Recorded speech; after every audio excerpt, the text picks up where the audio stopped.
Tank the Tech put out a video. We're going to watch some pieces of it here. That's the problem with reacting to unsigned / indie bands.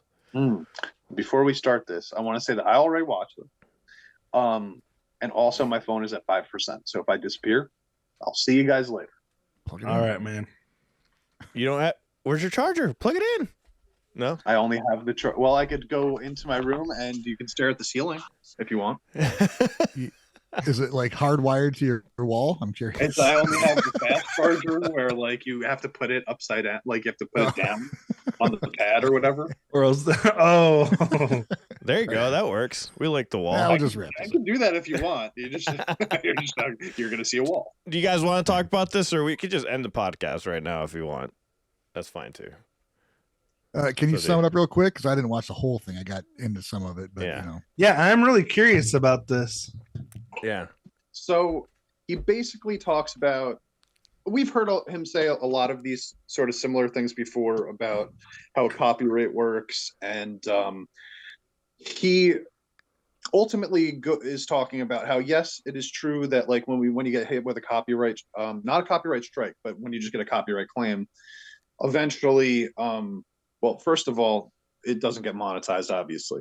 But he was saying that is not his main priority in these situations. It's more that when you react to an unsigned indie band because of the way the algorithm works, it's much more difficult for him to get them to remove a copyright claim, because he was saying, and I don't want to speak completely out of turn, but he was basically saying that it's easier to work with labels that are well known and he knows that he could form a relationship with, rather than an unknown entity which may never get back to him. So he's recorded many reactions for like indie bands and stuff like that he's just never even posted, because he doesn't know if they'd be willing to remove the copyright claim.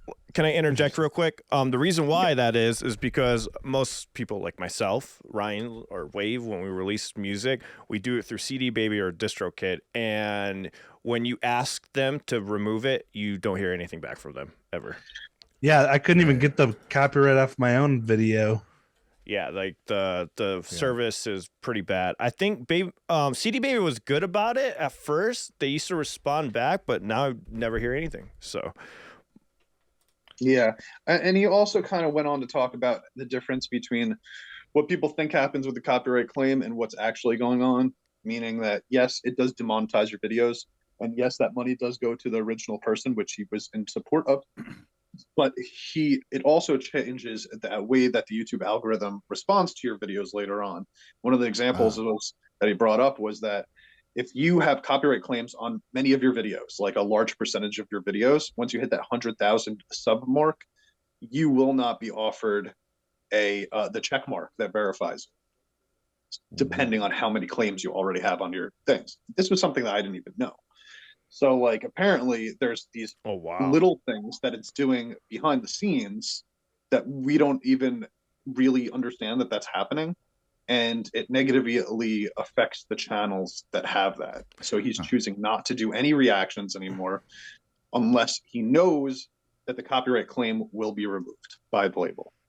So basically what I think what people's initial takeaway might be is, he just wants money. He mentioned this in the video. It's not just I want money from the bands. It's the fact that it will change how it gets distributed and shown around. So even if he wouldn't have got money, it wouldn't have been a wider reach for the band being part of his video. So if it can get released, then it will reach more people and thus getting more exposure for the band anyway. Yeah, that's why it sucks for me, because Dichotic is like completely fucked. The actual band itself. That's why like there's no way around it unless I go in there and delete all my reactions. Like it would be crazy. And that's why I had to start a new channel, because with the new terms of service that came out from YouTube, it's just they're cracking down. For one, you can't do the normal monetizing stuff like memberships. Like I can't do them Dichotic because there's more than 70% copyrighted material. There's also that. Not that that matters, but YouTube does push channels that will be more profitable for them also. So it's kind of there is a lot of money involved in that. And I didn't know about the blue check mark though. That's fascinating. Well, when I read the terms of service, I didn't even see that, but I did see that they're like it just doesn't get pushed up as much as other videos. Well, like Yeah. my Yeah, channel to is already an official artist channel, so I don't think it can get verified Oh, because okay. it's There's already that. got the like little music note next to it. Yeah. So I'm like, whatever. Right. I don't think, but I think that was just an example. You know what I mean? Like that was one of the multitude of things that actually happens behind the scenes to your channel when you have a bunch of copyright claims on there. And he didn't go into too much detail after that as to what those things are that get affected. So I'm not sure. I'm not sure that anybody really knows 100% exactly what happens. You know what I mean? Yeah. They could change these algorithm and what they do whenever they want to, and they don't have to alert us to it. Hmm.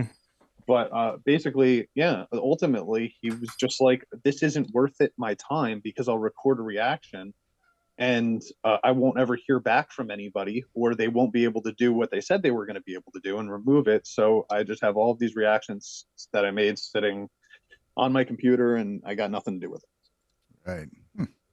Yeah, and like that's why I did breakdown videos instead, because it's only like samples of it at a time, you know. And honestly, I got that idea from Justin Hawkins, like the way he did it. I'm like, oh, do I like that idea? Like that's how we're gonna do it. Yeah, it sucks you can't watch me like sit there and listen to the whole song, I guess. But that's what Twitch is for. I was like, you know, I do that on Twitch, you know, and then go from there, because at least that will negatively affect what happens on the YouTube front, you know. Yep. But Sweet. because like for example, I just got a email from a band, you know, from Japan, and I can't wait to share with you guys. I can't remember the name. I'm just gonna do the video. We'll talk about it on the next podcast. But they are fucking good, and like they're totally cool. Hey man, I'm just gonna do snippets of it, and they're like, oh no, that's worth it. That's worth it for us. They're amazing. I can't wait to share with you guys. I Insane got a couple stuff. emails too from bands. Yeah, I'm like, this is cool, but yeah. you know, not having a different idea like how to approach it. So Okay, that was. But let me just say one other thing on that. He did, you know, he wants to make it very clear that it's not about monetization for him. It is a little bit, but that's not the priority. And one of his examples was that he's had indie bands ask him you know, react to his stuff and offer to pay him upwards of $250 just for a single reaction, and he's turned it down because of all of these reasons. So okay. that was kind of like his proof or whatever that this isn't just about money. Because originally, as he was talking, you know, the first 5 minutes, I was kind of thinking, sounds like it's kind of about money, you know. But as he talked more and more, he kind of provided examples as to why there was more to it than that. I think just mentioning bands is good, you know? I think it's really good to do a review. Why not? I mean, yeah, it's not the reaction. That's the way I look at it. I'm like, I'm going to check out a band just like Wave did, and he gave him a shout out. I think that's still just as valuable. Hey, guys, this band's really good. You should give them a shot. Give like a little 5-second snippets here and there and then like post it. I think that's just as good, you know, of a thing to do, in my opinion. Yeah. Like you can play like up to 7 seconds or something without it getting copyright claimed. So like Justin Hawkins, you know, like you were just talking about. And so there are different ways to review it, but like I kind of like doing a little bit of both. Like there's like with your reaction, you can have the whole thing and you can comment on pretty much anything and you can get your emotional response to it and all that stuff. Mm-hmm. But then later when you review it, you can really think about it and pull it apart. It's Just 5 different seconds, types of Kobe. videos. Kobe, you're right. What's It's that? 5 seconds. It's 5 seconds, Kobe. So it's interesting how this works, just because, as you guys know, I started a TV reaction channel recently, and my biggest fear when I did that was that they were all just going to get blocked by, you know, like I'm doing Extraordinary Attorney Woo, which is a Netflix show, and Netflix tends to block a ton of stuff, you know, so you have to like be really careful about how you release this stuff. Yeah. And I've been putting out like the one that I put out this morning, actually, it's got like 20 full minutes of content on it, but it doesn't get claimed because I never allow for more than 5 seconds to go on the video at a time. So I've broken through all the claims on that channel. Not even blocks or strikes, claims too. I have 0 claims on that channel. So I don't know if it works differently because it's music or if it's just how YouTube works in general, but I keep it to 5 seconds and I have a completely free from copyright channel. So this is the one that was 7 seconds. See, it got copyrighted. My Lonesome Blue video. So that's what ever since we did 5 seconds, I haven't gotten hit. Nice. But I just I guess Wave, you got lucky with that, man. I don't know. Then you got these other goddamn channels that take paywall content, HD live concerts, and put them on there, and they're up for like ever. How the fuck does that happen? Yeah. How does that happen? Well, because they put up a paywall, it's still copyrighted, right? Is that what it is? No, I mean like bandmade acoustic shows. They put the whole fucking concert on Netflix or on YouTube in HD, and it just sits there. Because it's not something where we copyrighted. Where we review a song, you know. That you'll get a strike, because you could get a strike if the band decides it. Because Scandal, for example, somebody emailed me something, and I made this mistake twice by accident. It was Maximum Hormone Scandal, but I didn't realize it was a paid DVD that was never released. And I got hit with a strike. I'm like, well, I'm never taking requests. I'm never taking requests through email again, unless it's publicly on YouTube. I have to make sure. But then again, when I say publicly on YouTube, by the band, because sometimes it's not by the band.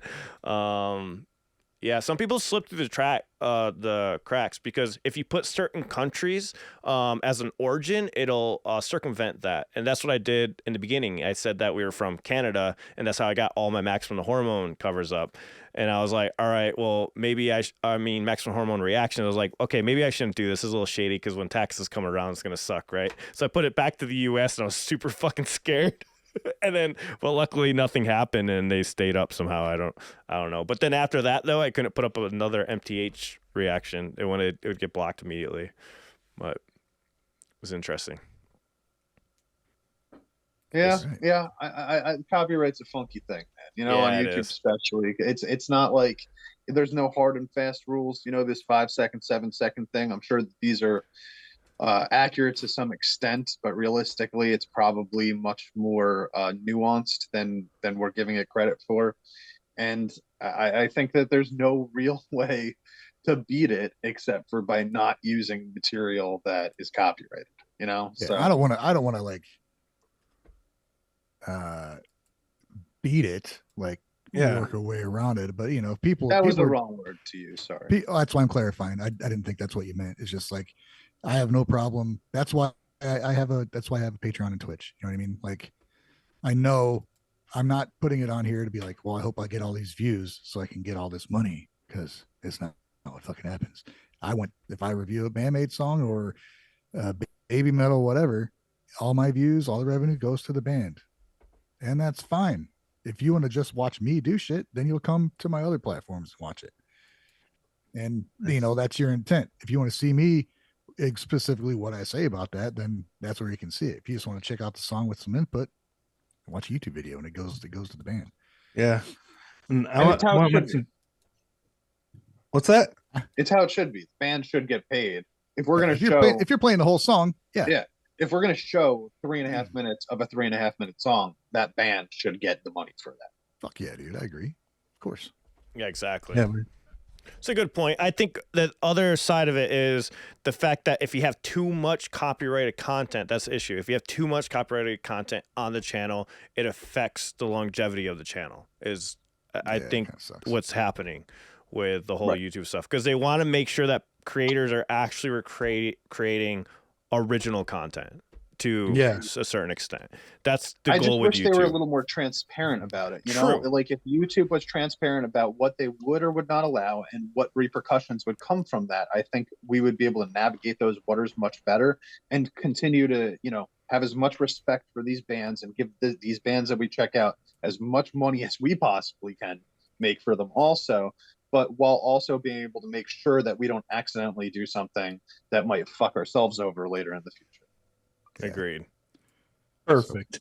So everybody, you know, we got a shop where you can buy some shirts that we designed. Original Ryan Muir designs. We have a new Wave Potter shirt. Hey, that's yeah. I'm finally alive in squirrel form, and you can put me on your chest. Oh man, I've always wanted a wave on my chest. That's my favorite place to be.